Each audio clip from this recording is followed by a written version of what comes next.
ఆ పాటలు ఒక్కొక్క హృదయాన్ని తాకుతున్నప్పుడు నిజంగా నాకు అనిపిస్తుంది, గాడిదకు ఘనత వచ్చినట్లు ప్రభా నాకేదో గొప్ప తలాంతులు అయితే నాకు లేవు, కానీ నీవిచ్చిన కృప, లోకానికి నో చెప్పినందుకు దేవుడిచ్చిన ఆశీర్వాదము, దేవుడిచ్చిన కృప అండి ఇది. హల్లెలూయా.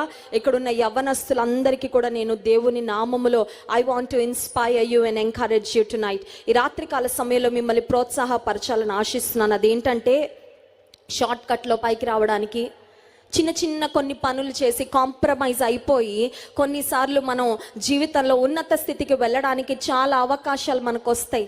ఇంకోటి ఏంటంటే, మన ప్రక్కనే కొంతమంది జోరీగల్లా మనకు చెవులో చేరి పుష్ చేస్తూ ఉంటారండి, ఫోర్స్ చేస్తూ ఉంటారు. మంచి చేయాలనే ప్రోత్సాహం కంటే చెడు చేయాలనే ప్రోత్సాహం చాలా బలంగా ఉంటుంది కదండి. కొన్నిసార్లు బయట నుండి వస్తుంది, కొన్నిసార్లు మన లోపల నుండే వస్తూ ఉంటుంది.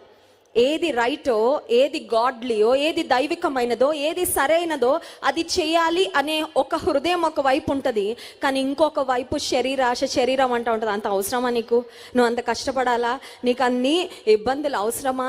అందరిలాగా ఉండేలే, సరిపోద్ది, ఫ్లోతో పాటు వెళ్ళిపో కదండి. ఈ మాట మనం ఎక్కువ వింటూ ఉంటాం కదా, ఫ్లోతో కొట్టుకొని వెళ్ళిపో. అందరు చేసే నువ్వెందుకు డిఫరెంట్గా ఉండాలి? నువ్వెందుకు వ్యత్యాసంగా ఉండాలి? నువ్వెందుకు నిలబడాలి? నువ్వెందుకు మాటలు అనిపించుకోవాలి? నువ్వెందుకు రాళ్ళు వేయించుకోవాలి?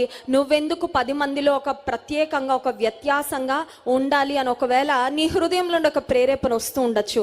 అలాంటి సమయంలో దేవుని మాటకు విధేయత చూపించి పరిశుద్ధాత్మ దేవుని యొక్క నడిపింపుకు గనక మనం లోబడి పాపానికి నో చెప్పగలిగితే దేవుడు ఆశీర్వదిస్తాడు. రాత్రికాల సమయంలో ఒక 3 లేఖన భాగాలు మీకు చూపించి